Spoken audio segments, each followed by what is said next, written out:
In this video, I'm going to show you how to replace the taillight on this Ram 2500. Let's get started. With the tailgate open, you'll see two T25 Torx bolts or screws that go in from the inside. This is one of them right underneath the tailgate cable. Unthread it. The other one is just a little bit further down.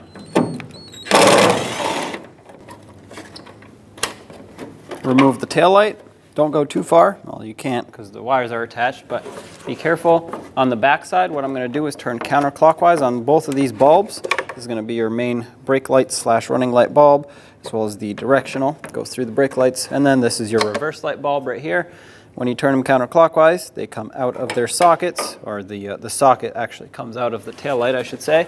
And there's the old one. Grab your new one and flip it around the right way so we can plug these back in. This is also a great time to replace these bulbs if you think you need new ones. Line them up.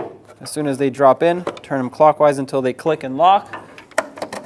Do the same to both. Now flip the taillight around and install it on the bed of the truck, just like so. Line it up and install the screws. Snug them up. Mine are a little bit rusty, so they were making some noise, but they're threading in. There we go. If you're doing this by hand, keep in mind that the bolt or the screw needs to cut its own threads into the new taillight assembly, so it will be a little bit difficult. At this point, test out your lights, make sure everything works, and there you have it. Do the same to the other side if you need to. When only the best will do, demand TRQ. The only company that lets you view before you do. TRQ is committed to offering the highest quality aftermarket auto parts that are engineered for peace of mind. Thanks for using and viewing with TRQ.